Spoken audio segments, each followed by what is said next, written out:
All right, Alexander, let's talk about the military situation in Ukraine because we do have all these negotiations allegedly going on. This circus of a scenario in Istanbul playing out in Istanbul. But at the end of the day, as you have always said, as we have said on the Duran channel, it is the situation on the ground, the front lines, the military situation that will drive and dictate what's going to happen in Ukraine.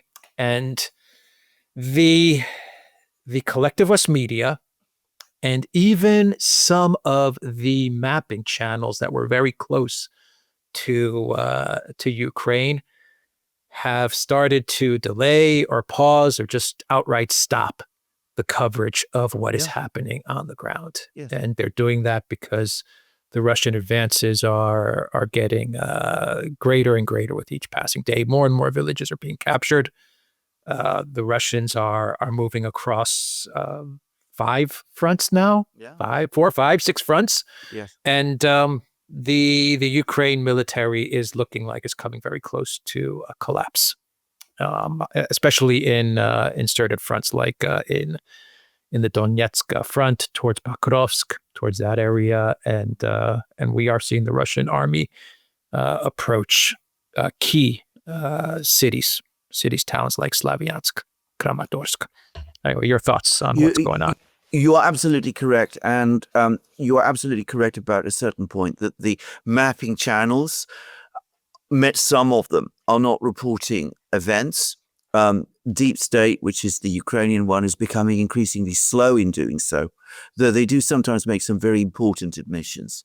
The media in Britain has basically stopped doing so. I mean, I haven't seen military updates being provided for about 3 weeks now. Really detailed military updates such as we used to get. And the reason is very simple. There is a military crisis developing, and it's no longer quite as slow motion as it used to be. It reminds me, the situation today reminds me very much of the situation that we saw this time last year. If you remember, this time last year, we were some weeks from the fall of Avdiivka, which had taken place in in February 2024. And then the Russians advanced. They captured a place called Ocheretino in March. And then there was the first signs that there was a breakthrough beginning to develop. And that breakthrough brought the Russians all the way to uh, the outskirts of Pakrovsk, and they captured Selidovo, Kurachovo, and the important fortified town of Ugledar. Now, what we're seeing this time is like that, but on a bigger scale, a much bigger scale. And it's happening not just in one theater, not just in the theater basically west of Avdiivka towards Pakrovsk and the Dnieper. It is happening everywhere. In every part of the front line, the Russians are advancing, and they're advancing faster and faster, and the Ukrainian forces are buckling. They are unable to hold the Russians back in any place. And the reports one is getting is that they're desperately overextended, that they're short of men, that they're running short now again of artillery shells. There's been this enormous propaganda over the last couple of months that, the drones have changed the entire contour of the battle, and that the drones by themselves are enough to prevent the Russian advance. I think we're seeing that story, which is another narrative, by the way. I mean, I've been saying this for a while. It is another narrative. That particular narrative is again becoming exposed. And we're seeing all kinds of things happen. So it's, if I could just, go from the south to the north, if you like. In the south, the Russians, since taking Ugledar and Velikaya Novoselka in the late autumn and winter, they've now resumed their advance. They've captured an entire fortified area west of these places. and north of these places. They're on the brink of capturing an important fortified air village. And when I say a village, this is more like a small town called Bagatir. This was expected to be a long battle, but it looks as if Bagatir is going to fall within days. And this is, by the way, a pattern now. Places that looked heavily fortified and which once upon a time in the war would have taken months for the Russians to capture, they're now capturing in days, not months or even weeks. Anyway, Bagatir looks about to fall. The Russians have been pressing westwards, somewhat further north in this area, and they are now outflanking Pakrovsk from the west. They are far to the west of Pakrovsk, in the area south of Pakrovsk, and they're ready to cut the supply lines from the west to Pakrovsk. They've captured a whole string of fortified positions to the east and north of Pakrovsk itself. Pakrovsk looks like it's probably days or at the most weeks from encirclement. And Pakrovsk is the key logistics hub. It was the area, the town through which Ukraine kept its forces in Donbass supplied. So already the supply lines from Pakrovsk to central Donbass have already been cut.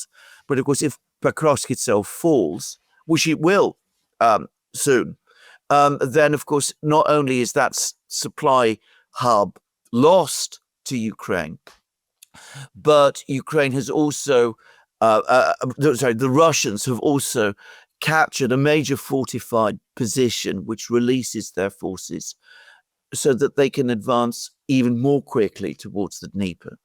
And the Russians are advancing in other places too. So there's the other major urban area which the Ukrainians still hold in Donbass, which is the area of the three towns, Slavyansk, Kramatorsk, and Konstantinovka. The Ukrainian positions, both at the south and at the north of this big urban conurbation, are collapsing. The Russians are clearing the Ukrainians rapidly from all the positions south in the southern area, close to the town of Konstantinovka. Yesterday, we got what looks like conclusive confirmation that the Russians have now captured the main part, 90% of the key town of Chasov Yar, which the Ukrainians have been trying to hold on to and have sacrificed huge numbers of men to try to hold on to, because it is on a hill and overlooks all of these places.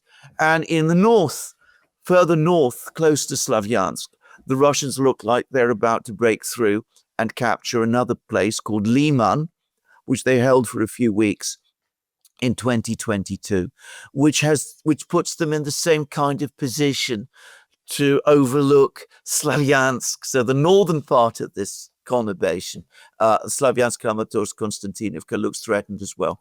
And further north still, the Russians look like they're expanding their positions in Kharkiv, in the area around Kharkiv.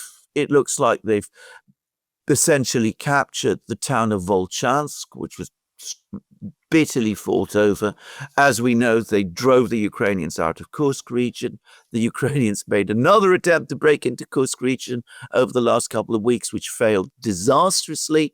And it looks like the Russians are about to capture, or at least are coming close to capturing, a key village in Sumy region called Yunakovka, which potentially could open the way to the city of Sumy, which lies on the main road to Kiev itself.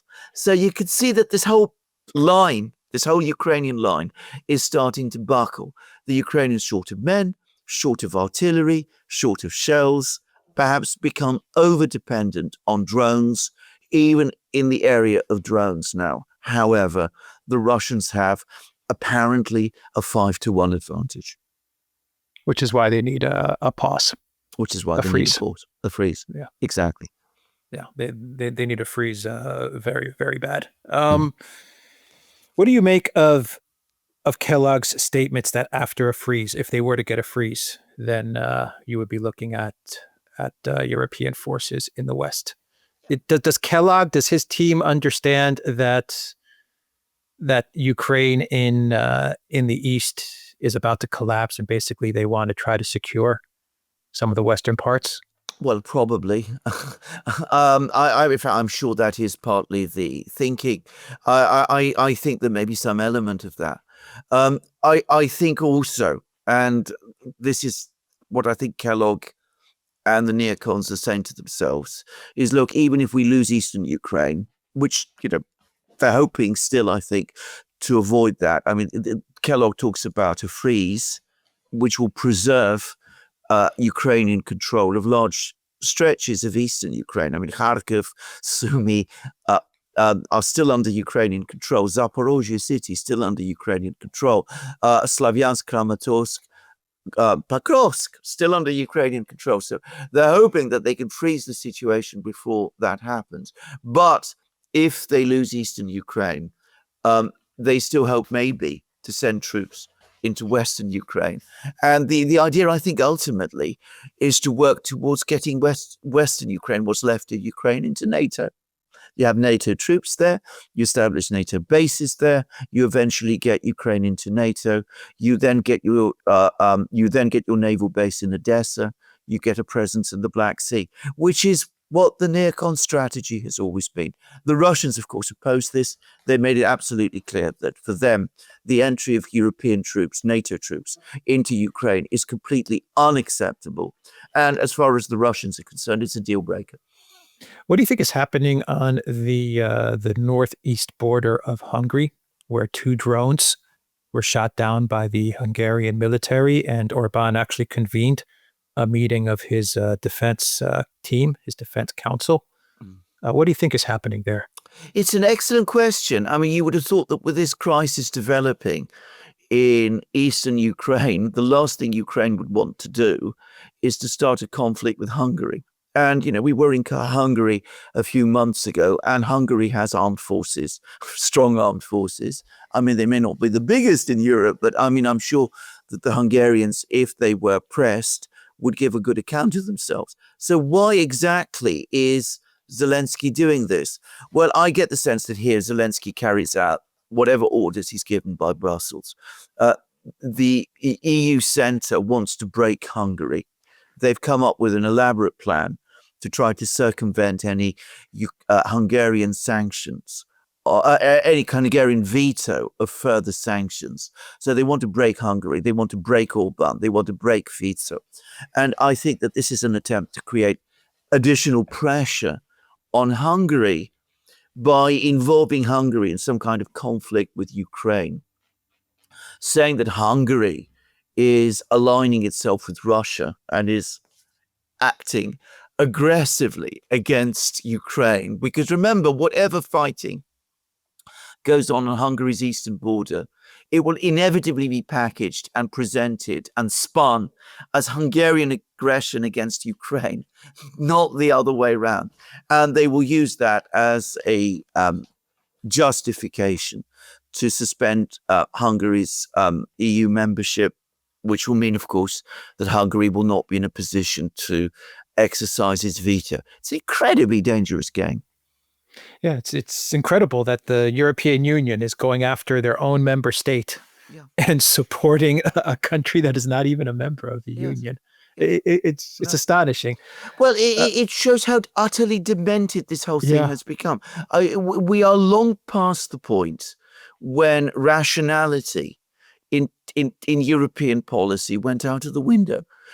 I mean, going all the way back to the time of the European Union's, association agreement with Ukraine, which you remember was being talked about in 2012, 2013. I remember all sorts of people saying, Ukraine is really important to Russia. Ukraine is a very, very divided society. The EU should be treading carefully here. credit Never goods. paid any Doesn't attention. meet any of the financial Exactly, fiscal requirements to enter exactly. not even close Exactly. to any of them. Exactly. That also carries it forward for Moldova, for Georgia, Armenia, all these countries that the European Union talks about getting into the Union. None of them meet the criteria. None. Zero. Absolutely. But they you know, shouldn't even be approaching the European Union. They are obsessed with this project because what is driving them is their hatred of Russia and of Putin. Yeah. When people give themselves over to hatred and anger, they start behaving in all kinds of weird ways. I've seen this happen many times, by the way, and this is what you're seeing now. So the talks that are trying to take place in Istanbul, all these negotiations that have been going on over the past couple of months, the way I'm looking at it is that these next few weeks, this is really the last chance for Ukraine. Yes. This is their last chance that Putin is giving them. Actually, this is the last chance that Europe has, that NATO has, and that the United States has. Yes. This is Putin's offer. Yes. June 2024, Istanbul Plus. This is our offer. Take it, or else something in the next month or two, beginning of summer, middle of summer, the big offensive is going to start happening, and then it's going to be game over. Yes. Putin has been using very uncharacteristic for him language recently. Firstly, I pointed out, and again, I'm surprised that fewer people have mentioned this, the fact that he used the word war over the course of his speech on Saturday, the one where he said that he would be sending a negotiating team to Istanbul on Thursday. And of course, he's said something else recently, which has attracted a lot more attention, which is that he's called the European leaders, and basically he was meaning the European leaders, he called them idiots. He said that they are trying to impose more sanctions on themselves because that's ultimately what they're going to do. It is irrational, but what can you expect of these people? So he is, I think, very, very close now. I'm really close to the final end of his patience. He feels that he's got all the cards in his hands. The military cards. He's got a strong relationship with China. He had 29 heads of state turning up for his for the celebrations in Moscow. The economy is stable. Inflation is coming down, contrary to what most people in the West are, or some people, most of the commentariat in the West is saying. The Russians are expecting growth this year, and it looks like it's going to be higher growth again than what they had been expecting at the start of the year. And Putin is confident that they can sail through any further sanctions that the Europeans impose. So if they don't do this deal now, on the basis of Istanbul Plus, then sometime in the summer, when the Russian breakthrough comes, I think Putin will probably upgrade the special military operation. He's not far from doing that.